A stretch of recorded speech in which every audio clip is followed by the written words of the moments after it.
Listen only mode. Bonjour à tout le monde, j'espère que vous m'entendez bien. Je m'appelle Alex Cool-Fergus, je suis agente de projet avec la FCM, mais spécifiquement sur le projet de Convention mondiale des maires au Canada. Alors, bienvenue à ce webinaire aujourd'hui. On est très content de vous recevoir, puis on espère pouvoir répondre à toutes vos questions.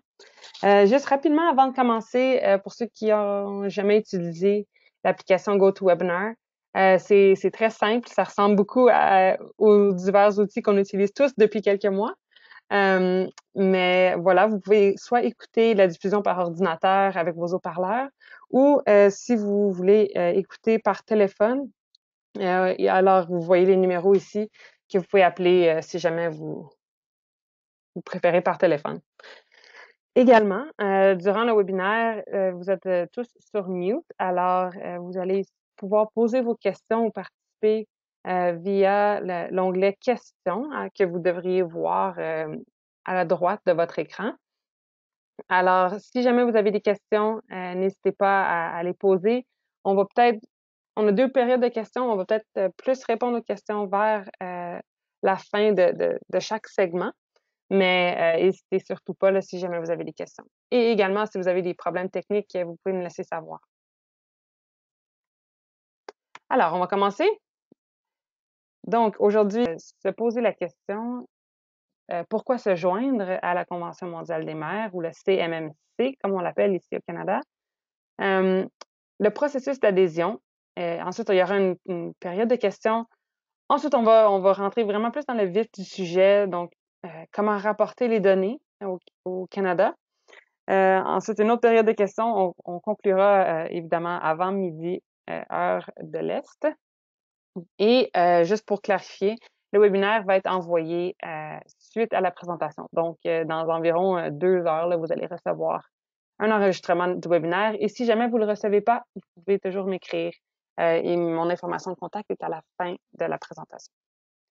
Donc, juste avant de commencer, juste mentionner vite fait que la Convention mondiale des maires pour le climat et l'énergie au Canada, c'est une collaboration entre la FCM, donc la Fédération canadienne des municipalités, et CLI Canada, le secrétariat de la Convention mondiale des maires pour le climat et l'énergie, qui est à Bruxelles, et le projet International Urban Cooperation Project. Et le projet, au total, est soutenu financièrement par l'Union européenne. Donc, sans plus tarder, je vais inviter ma collègue Élise à présenter un peu plus sur la Convention mondiale des maires globalement. Et je suis connectée, qui est donc basée à Bruxelles, en Belgique, et très contente d'être ici pour en fait juste vous introduire très brièvement à cette alliance mondiale dont la convention spécifique au Canada fait partie, pour justement aussi vous donner la perspective plus globale de cette alliance. Est-ce que je change directement? Ça devrait marcher. Alors, ça devrait marcher, mais là, je Mais clique où c'est... comme toujours, il y a tout le temps des problèmes techniques, je peux le faire. Mais moi, les 2 prochaines images que l'on voit ici ont pour but aussi d'expliquer un peu les principes qui sont derrière la Convention mondiale des maires. On se base sur le principe qu'il n'y a sans les villes, et par ville, on fait référence à tout type de pourcent de la population mondiale habite aujourd'hui dans les villes, et c'est une proportion qui aura tendance à augmenter dans les prochaines années. Les villes sont elles-mêmes responsables de plus de 70%, 70%, je ne sais plus comment vous dites au Canada, des émissions globales des gaz à effet de serre. Et elles sont responsables au niveau mondial, encore une fois, de la consommation de plus de 66% de l'énergie au niveau mondial. Donc, les villes sont au cœur non seulement de la problématique, mais aussi de la solution. Climatique, non seulement, je pense que sur les années ou les décennies antérieures, nous avons réussi à démontrer l'impact des villes et le rôle que le niveau local a joué dans ce défi-là, mais en plus de ça, que que les gouvernements locaux sont équipés et à même de pouvoir répondre avec des solutions adaptées à leur propre contexte à ces défis-là. Que vous voyez?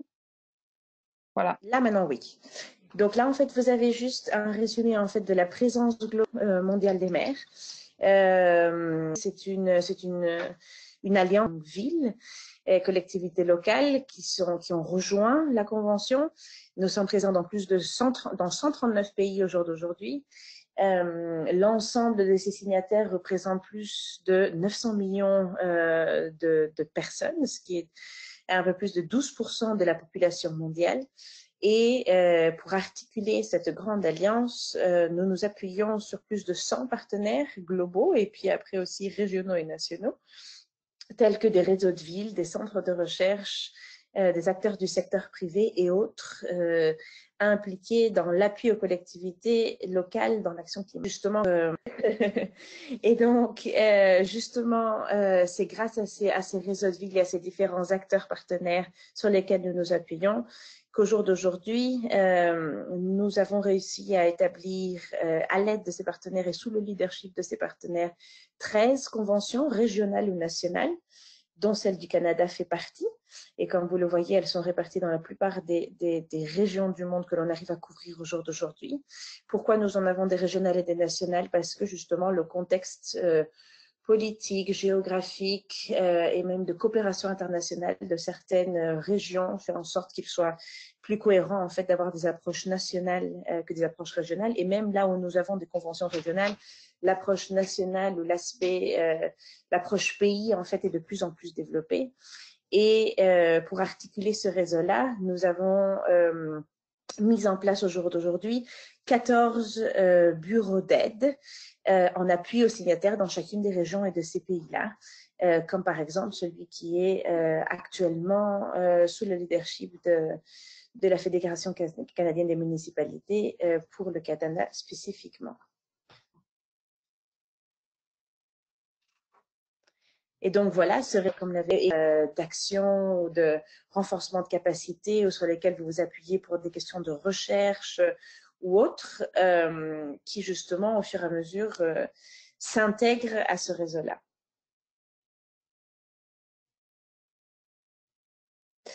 Et donc là, juste quelques chiffres par rapport aux villes canadiennes, et ceci est extrait en fait d'une consultation que nous avions organisée en 2018, si mes souvenirs sont bons, pour en fait identifier quelles étaient les opportunités ou les principaux défis auxquels faisaient face les villes dans chacune des régions ou des pays. Au Canada, les trois chiffres les plus représentatifs qui en étaient sortis étaient juste local et régional, qui était justement soit un facilitateur, soit un élément contraignant dans la mise en œuvre des politiques d'action climatique locale. Et effectivement, le poids de l'appui du gouvernement national. Désolée. Et donc, qui s'appelle Innovate for Cities, Invest for Cities and Data for Cities, qui en fait se concentre sur trois éléments, trois secteurs en fait d'appui principaux. La recherche et l'innovation pour Innovate for Cities est vraiment qui permettent de s'attaquer aux lacunes dans l'accès au niveau avec des centres de recherche, des organismes internationaux dans ce domaine-là, des alliances ministérielles, par exemple, de ministères de recherche et de l'éducation pour non seulement saluer l'accès à la finance climat et donc locaux. Et finalement, cette dernière initiative, Data for Cities, qui se concentre vraiment sur l'aspect plus technique et l'accès et l'aspect plus lié aux données. Et donc, c'est non seulement développer un système qui permette à l'ensemble des villes au niveau mondial de faire un rapportage harmonisé qui suit les mêmes critères, si visibiliser, prennent au travers de la climatique ou de diplomatie climatique au niveau mondial. Et je pense que cela était tout exactement. Oui, Elise, c'est très... Voilà, c'est un peu pour ce qui se passe au niveau global. J'espère que ça répond à quelques questions. Mais moi, je vais continuer un peu avec il y a des bureaux d'aide un peu partout dans le monde. Au Canada, nous avons un bureau d'aide national qui est sur pied depuis environ un an maintenant. Alors, c'est relativement nouveau ici, mais ça fait plusieurs années que ça existe au niveau mondial. Alors, on est en train d'intégrer tout ça, ce processus-là, le programme, mais en représentant, bien sûr, nos membres canadiens euh, pour s'assurer que vraiment vous êtes bien représentés là, au niveau national et international également. Alors, voilà, au Canada, il y a 50 signataires un peu partout au pays et ce nombre-là augmente aussi quand même assez rapidement. Donc, on voit qu'il y a beaucoup d'intérêt et cela représente 37 de la population canadienne. Donc, évidemment, on a quelques grandes villes qui font partie, mais on a aussi beaucoup de plus petites municipalités, mais qui ont vraiment envie de démontrer leur action puis de prendre du leadership là, au niveau des changements climatiques. Euh, alors, qu'est-ce que ça donne devenir membre de la Convention mondiale des maires au Canada?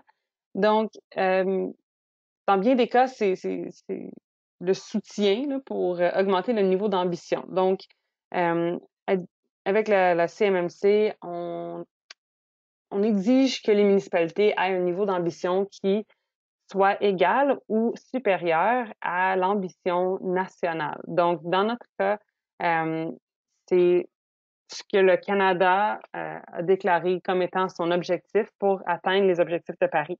Donc, c'est une réduction de 30 des gaz à effet de serre par rapport à 2005 d'ici 2030. Alors, c'est évidemment difficile à traduire là, au niveau municipal, mais on travaille avec vous là, pour essayer de s'assurer que ça marche et que c'est un objectif ambitieux. Et on fournit évidemment du soutien pour arriver à cette fin-là parce que vous le savez mieux que moi, c'est pas toujours facile à faire. Il y a également une visibilité accrue de votre action climatique. Donc, de notre côté, on fait beaucoup de promotion des initiatives des membres de la CMMC.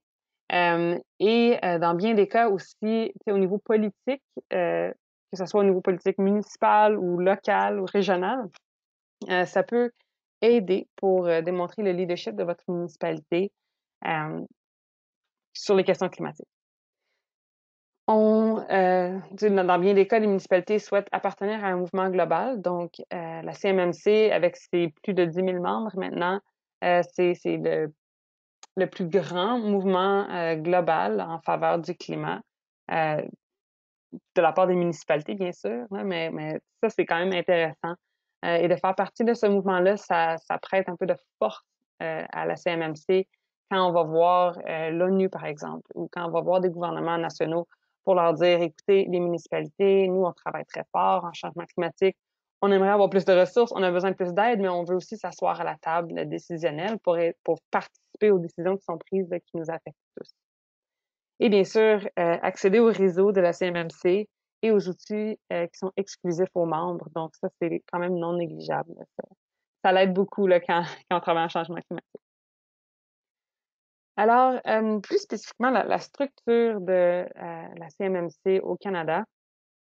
Donc, comme j'ai dit au tout début, il y a la Fédération canadienne des municipalités, il y a ICLEI Canada, la CMMC à Bruxelles et International Urban Cooperation Project. Donc, nous, on est comme le noyau de comment ça se passe au Canada. Et nous avons deux projets en ce moment. Donc, il y a le bureau d'aide qui est géré conjointement entre la FCM et ICLEI Canada. Et ce bureau d'aide-là existe pour répondre aux questions des signataires. Donc, répondre aux questions, fournir des ressources, mettre des gens en lien, vraiment la base, mais vous accompagner là, dans toute votre démarche de rapportage à la CMMC et votre démarche aussi quand vous cherchez des informations. Et nous avons également une deuxième initiative, j'en parlerai pas trop parce que c'est une initiative, c'est un projet pilote qui a commencé en septembre dernier et qui va se terminer en septembre de cette année. Mais ça, c'était le projet pilote Ville Vitrine. Vous en avez peut-être entendu parler. Il y a 25 municipalités d'un peu partout au Canada qui ont été sélectionnées pour tester un modèle plus intensif, je dirais, là, de la CMMC. Donc, on a travaillé très fort avec eux au cours de la dernière année. Nos résultats vont sortir prochainement. Et évidemment, ça va influer sur le futur là, du soutien qu'on fournit aux signataires de la CMMC. Mais j'en parlerai pas trop aujourd'hui parce que c'est vraiment un peu hors du sujet, mais c'est quand même, c'était très intéressant de travailler avec ces 25 municipalités-là. Donc, quand on parle de la Convention mondiale des maires pour le climat et l'énergie, en ce moment, il y a deux grands volets auxquels on s'attaque. Donc, il y a l'atténuation des changements climatiques. Donc, évidemment, réduire nos gaz à effet de serre, réduire notre empreinte environnementale. Et du côté de l'atténuation, on est très, très, très proche du programme canadien qui s'appelle le Partenaire pour la protection du climat. Ce programme-là, ça fait 25 ans que ça existe au pays. Donc, évidemment, il y a beaucoup de ressources. Il y a beaucoup d'entre vous là, qui êtes déjà membres du PPC. Donc, on collabore de très près avec les collègues là, qui travaillent sur ce programme-là pour s'assurer que les deux programmes se parlent. Et j'en parlerai un peu plus tard. Mais ce que ça vous donne, c'est accès à l'outil PPC lorsque vous devenez membre ou lorsque vous devenez signataire de la CMMC. Donc, c'est ça. Accès à l'outil, accès aux ressources du programme et également accès au réseau et à la plateforme en ligne PPC. Et du côté de l'adaptation, parce qu'on s'attaque également à l'adaptation au changement climatique, on s'enligne un peu plus près du programme qui est livré par ICLEI Canada, qui s'appelle Bâtir des collectivités adaptées et résilientes, donc BARC. Et ça, c'est un programme qui existe depuis près de 10 ans. Donc, encore une fois, c'est adapté, c'est spécifiquement pour les municipalités canadiennes.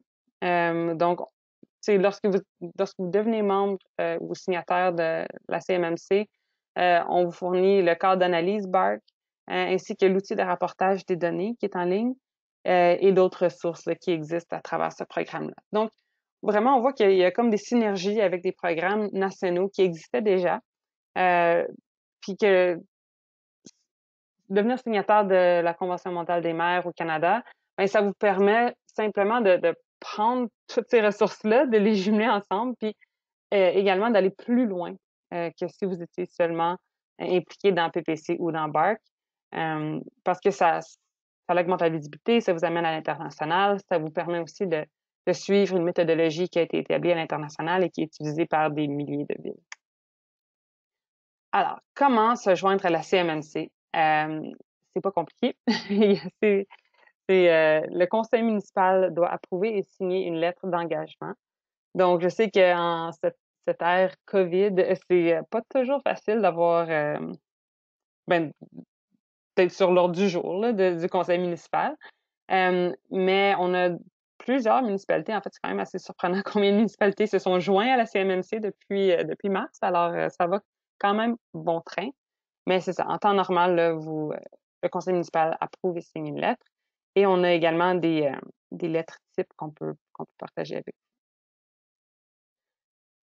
Par la suite, on demande aux municipalités d'établir les objectifs. Donc, moi, je vous appelle, on s'organise un petit appel d'une demi-heure et on parle de qu'est-ce que vous souhaitez atteindre au cours de la prochaine année. Parce que la façon que ça marche avec le CMMC, on marche selon un cycle de rapportage. Donc, un cycle de rapportage, c'est environ 1 an. Généralement, c'est pas mal de juillet à juillet. Évidemment, cette année, ça va être un peu différent là, en raison de la COVID, mais je ne rentrerai pas trop dans les détails.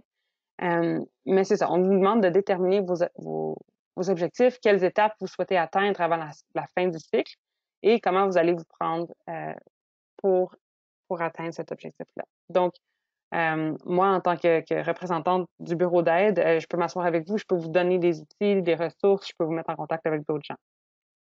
Par la suite, là, c'est vous qui faites le travail, donc complétez les objectifs. Évidemment, ça dépend des objectifs. Ça peut prendre plus ou moins de temps, dépendamment de la complexité et dépendamment aussi des étapes que vous avez déjà réalisées. Et bien sûr, rapporter les données. Donc, nous revenir avec vos données et les soumettre dans les outils en ligne pour que les informations puissent être agrégées. Et finalement, on vous encourage à communiquer vos résultats finaux au niveau local et international. Bien sûr, on peut s'occuper du volet international si vous vous occupez du niveau local. Et je devrais également rajouter qu'on communique au niveau national aussi. Donc, on essaie de démontrer au gouvernement, aux différents paliers de gouvernement, que votre municipalité prend du leadership dans la question des changements climatiques. Par la suite, donc, si, mettons, tout cela dure sur une période un cycle de rapportage, par la suite, on vous encourage à augmenter le niveau d'ambition et recommencer le processus. Donc, c'est vraiment un processus plutôt circulaire où à chaque année, tu sais, on prend, on regarde ce qu'on a fait au cours de la dernière année, on communique les bons coups, mais on essaie encore une fois d'être plus adapté ou de mieux encore atténuer les changements climatiques. Donc, je vais prendre une petite pause pour des questions. J'ai vu qu'il y en a une qui est rentrée pendant que je parlais.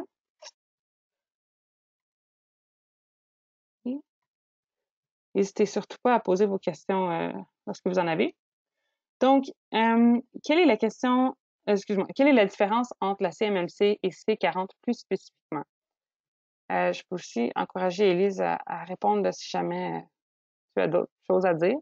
Mais le C40, c'est un réseau qui existe, qui est également en changement climatique, puis qui est également un programme international. Je dirais que la différence majeure, c'est que C40, c'est plus pour les grandes villes. Donc, les villes comme Montréal, Québec, Toronto, ce sont des grandes villes qui seraient plus pertinents pour le réseau C40, alors que la CMMC, c'est vraiment des villes de n'importe quelle taille. Donc, par exemple, on a des villes d'environ 300-400 personnes qui font partie de notre réseau, alors que ces gens-là ne seraient vraiment pas le public cible de C40. Mais évidemment, on collabore avec ce réseau-là, puis lorsqu'on peut partager des informations, on le fait.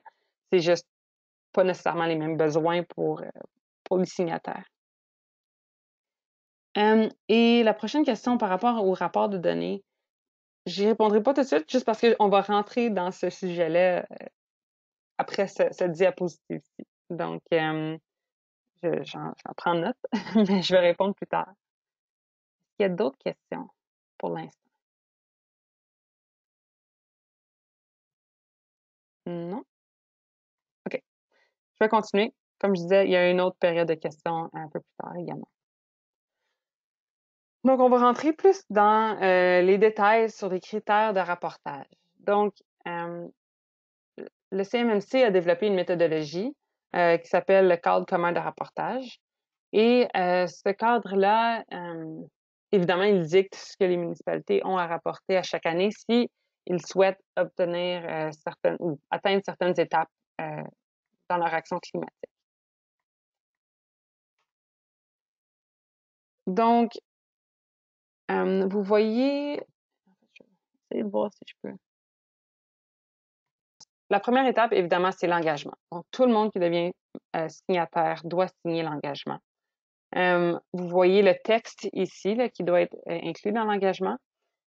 C'est pas tellement compliqué, mais c'est ce volet-là, c'est cette terminologie-là qui doit être adoptée par le conseil municipal. Par la suite, une fois que vous vous êtes engagé, là, on ouvre un compte avec la CMMC. Vous êtes officiellement reconnu comme étant membre du réseau. Et ensuite, c'est là qu'on va établir vos objectifs avec vous pour savoir ce que vous souhaitez atteindre au cours de la prochaine année. Donc, il y a deux volets. Il y a l'atténuation et l'adaptation.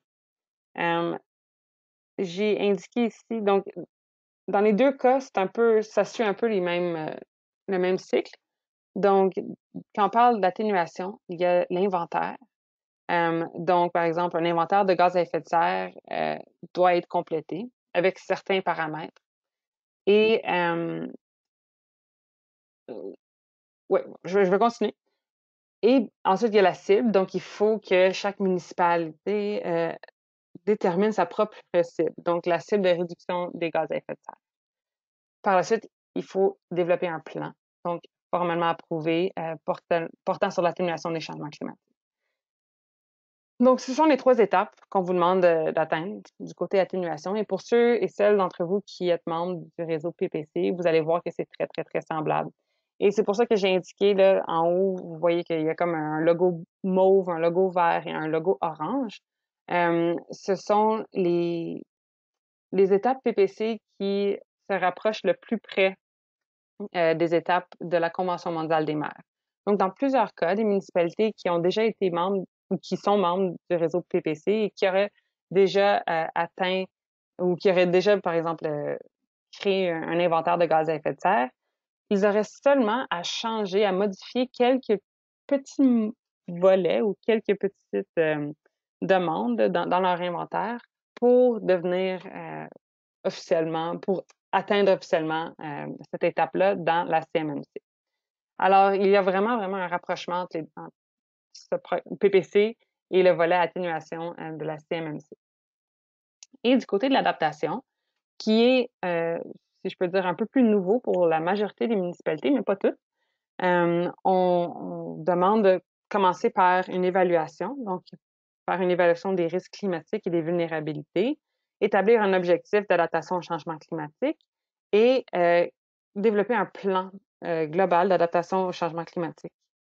Donc, encore une fois, ça se rapproche de beaucoup là, du programme BARC. Donc, vous voyez en bas que ça se rapproche des étapes 2 et 3 du programme BARC. Alors, si votre municipalité participe déjà à ce programme-là ou si vous utilisez cette méthodologie-là pour vous adapter au changement climatique, vous allez voir qu'il n'y a pas énormément de changements qu'il faut faire pour ensuite devenir officiellement, là, pour atteindre officiellement ces étapes-là du CMMC. Voilà. Et je vais juste rajouter vite fait que ce n'est pas nécessaire d'atteindre chaque étape en ordre. Donc, si votre municipalité, par exemple, a déjà établi une cible de réduction de gaz à effet de serre, mais vous n'avez pas encore d'inventaire, vous pouvez quand même soumettre votre demande là, pour être officiellement reconnu comme ayant l'étape cible dans l'atténuation et par la suite travailler sur le développement d'un inventaire. Donc, c'est pas nécessairement en ordre chronologique comme je le présente ici, mais c'est ce que nous recommandons si vous n'avez aucun de ces morceaux-là. Alors, je vois qu'il y a plusieurs questions. Je vais y répondre très prochainement. Donc, le cadre dans le volet de l'énergie, ainsi qu'un suivi et rapportage. Donc, vraiment, c'est toute la méthodologie que la Convention mondiale des mers utilise. Cette méthodologie-là, elle est disponible en ligne. Je peux aussi la partager si vous le souhaitez. Mais en lisant la méthodologie, vous allez vous rendre compte que à plusieurs niveaux, vous avez probablement déjà atteint les objectifs qui sont nécessaires pour avoir votre étape là, formellement reconnue. Et ensuite, quand on parle plus de leur somme pour demander à ce que l'échéancier-là soit augmenté. Donc, c'est pas encore officiel, c'est pas encore publié, là, mais je peux vous dire que maintenant, l'inventaire de gaz à effet de serre doit être complété en dedans de 4 ans. Donc, ce n'est pas aux 2 ans, c'est aux 4 ans qu'il faut le faire. Mais ça, c'est seulement pour les municipalités canadiennes, pour l'instant. Donc, ensuite, on complète une évaluation des risques et vulnérabilités climatiques aux 2 ans. Les cibles de réduction de gaz à effet de serre, les objectifs de résilience doivent être revus aux 2 ans, une fois qu'on a déjà complété cette étape-là, évidemment. Et on fait la planification climatique aux 3 ans, une planification d'accès énergétique. Ce volet-là est en définition, donc est en processus de définition. Donc, si j'en parle pas plus ce temps-ci, c'est parce qu'on ne sait pas exactement de quoi ça va avoir l'air. Mais actuellement, il y a des consultations au niveau international et au niveau national pour savoir à quoi ça pourrait ressembler. Et bien sûr, un rapport sur le progrès. Donc, une fois que vous avez atteint vos objectifs et vos étapes, on vous demande de continuer à rapporter les changements le progrès que vous avez fait et comme il faut réétablir des cibles aux 2 ans, ben, on vous demande de rapporter votre progrès à GCOM, ben, excuse-moi, à la CMMC, afin qu'on puisse prendre toutes ces données, les colliger puis les partager au gouvernement national. Donc, il y avait une question tout à l'heure sur la plateforme le rapportage des données. Il y a 3 plateformes que vous pouvez utiliser actuellement au Canada. Je tiens à le préciser parce que il y en a 2 des 3 qui sont seulement disponibles pour les municipalités canadiennes. Donc, la première, c'est l'outil PPC. Donc, ça, c'est vraiment pour les données en atténuation. Donc, si vous souhaitez atteindre ces objectifs-là, vous pouvez soumettre vos données à la CMMC via l'outil PPC avec quelques ajouts, mais toujours dans l'outil. C'est la même chose pour l'outil BARC. Donc, comme je parlais de ce programme-là en adaptation au changement climatique, toutes vos données, votre planification en adaptation peut être soumise à travers l'outil BARC en utilisant cette méthodologie-là. Comme je disais tout à l'heure, avec quelques petits ajouts, vous serez compatible avec la méthodologie de la CMMC. Alors, vous pouvez soumettre vos données via cet outil-là également. Et le troisième outil, donc, qui rassemble les 2 volets, donc atténuation et adaptation, c'est la plateforme unifiée de rapportage. Donc, ça, c'est une plateforme qui est gérée à l'échelle internationale. Donc, nous n'avons pas on peut certainement vous aider à aller chercher les données, mais une fois que vous rentrez les données là-dedans, alors là, ça va plus à l'international et là, il faut faire affaire avec nos collègues de plusieurs organismes différents, notamment ICLEI au niveau mondial et CDP, donc Carbon Disclosure Platform, qui n'a pas, je pense, de nom en français. Alors, ce sont les 3 outils que vous pouvez utiliser. Évidemment, on vous encourage à utiliser la plateforme de rapportage qui est la plus simple pour votre municipalité. Donc, si vous rapportez déjà à une de ces 3 plateformes-là, ben, c'est sûr qu'on vous encourage à continuer à rapporter via cette plateforme-là. Et on fait de notre mieux pour vous accompagner là-dedans, pour répondre à vos questions, si vous avez des questions techniques, pour trouver là où il y a des lacunes ou des manques d'informations et vous aider à pallier à ces enjeux-là. Donc, on est vraiment ici pour vous. On veut que ça soit le plus simple possible et on comprend aussi que les municipalités se font souvent demander de remplir et de partager leurs informations. C'est pas toujours facile, ça prend beaucoup de temps. Donc, on essaye de rendre ça le plus simple et le plus utile possible pour. J'espère que j'ai répondu à la question qu'il y avait par rapport à cela. Mais sinon, il y a une autre période de questions. Tout de suite. Alors, n'hésitez surtout pas. J'ai vu qu'il y a quelques questions. Donc, OK.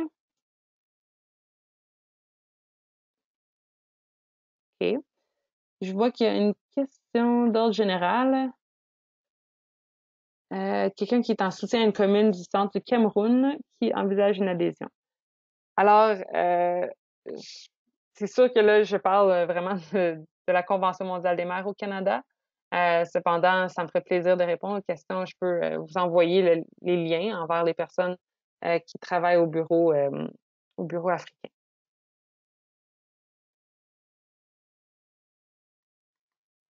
Juste m'assurer que j'ai toutes les questions. Oui, juste de ce côté-là, Alex, si je peux compléter, il y a effectivement une convention des maires pour l'Afrique subsaharienne. Et il y a d'ailleurs plusieurs villes camerounaises qui en font partie et qui sont activement impliquées. Et le Cameroun fait d'ailleurs partie d'une série de projets pilotes, de pays pilotes dans lesquels des partenaires financés par la Commission européenne sont en train d'appuyer une série de villes. Donc, enfin voilà, si vous voulez aussi les mettre en contact avec moi, il n'y a pas de souci parce que c'est un des secrétariats régionaux avec lesquels on travaille beaucoup. Parfait. Alors, ce sera fait. Alors, Marie-Pascaline, vous allez recevoir un courriel de ma part. Il y a quelqu'un qui me demande de différencier la CMQ. Oui, je comprends qu'il y a énormément d'acronymes. Il y a aussi beaucoup de partenaires là, qui font partie de ce réseau-ci. Alors, des fois, ça peut être un peu compliqué. Mais, donc, CDP, c'est un organisme international qui va chercher les données un peu partout. Donc, ils ont commencé avec les entreprises. Je pense qu'ils sont allés vers les gouvernements nationaux même et maintenant, ils ont aussi un focus sur les villes. Donc, c'est un organisme qui met à la disposition de tous des sondages et des rapports là, que les dans notre cas, là, que les municipalités peuvent remplir pour faire reconnaître leurs efforts en termes de changement climatique. Mais c'est vraiment seulement en ce qui, en ce que, euh, en ce qui nous concerne, excusez-moi, c'est vraiment juste par rapport aux données. Donc, la CMMC va faire plus de travail de communication, de visibilité, de représentation à plusieurs échelles. Mais CDP peut vous aider à aller à rapporter vos données, puis à démontrer. C'est comme une preuve externe. C'est comme un expert qui démontrerait que vos données sont bonnes, sont fiables et que vous faites des efforts en changement climatique. J'espère que ça répond un peu. Je sais pas, Élise, si tu voulais rajouter d'autres choses. Oui, effectivement, dans le cas de la Convention mondiale, c'est un partenaire clé pour cet exercice de rapportage et pour l'accompagnement un peu technique à l'exercice du rapportage là dans les régions où ils sont présents. Et donc, c'est effectivement un partenaire avec lequel qui a beaucoup été impliqué dans le développement justement des critères requis pour le système de rapportage de manière à ce que les villes au niveau mondial qui choisissent de rapporter via la CDP puissent le faire de manière harmonisée et cohérente avec les critères qui sont établis au niveau global. Et donc, c'est un partenaire avec lequel on travaille aussi pour l'agrégation de l'ensemble, par exemple, des données des villes signataires de la Convention qui rapportent à travers le CDP et qui sont du coup impliqués aussi dans une série de groupes de travail que l'on a au niveau mondial, enfin au niveau global, au niveau du secrétariat global. Pour justement s'assurer que non seulement l'appui qu'ils proposent aux villes, mais aussi la, la mise en place enfin, l'évolution de la plateforme se fait en lien avec l'évolution des critères de rapportage de la Convention. Voilà. Alors, je ne vois plus d'autres questions. Si vous en avez, n'hésitez pas.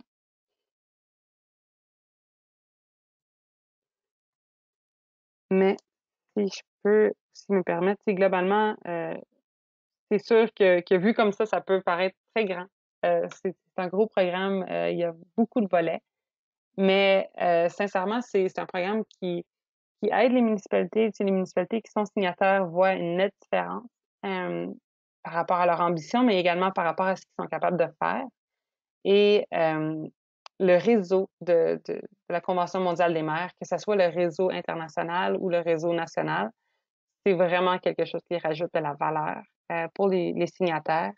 Euh, c'est pas toujours facile de travailler en changement climatique dans une municipalité. Parfois, on peut se sentir plutôt seul.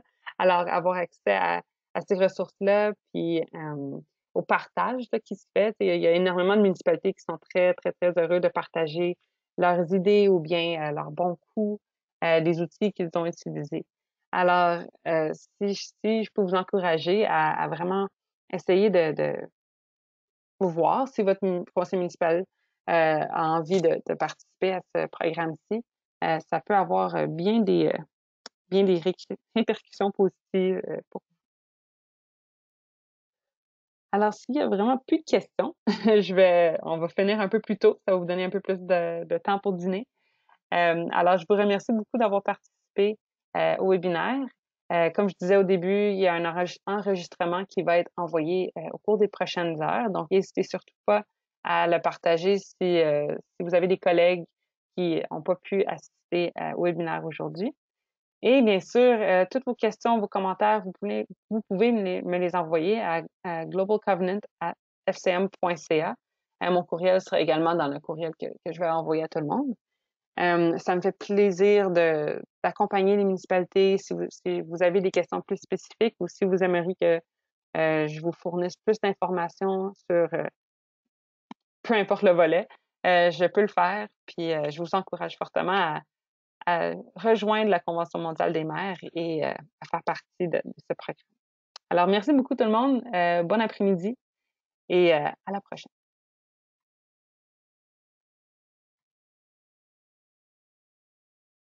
Merci, au revoir.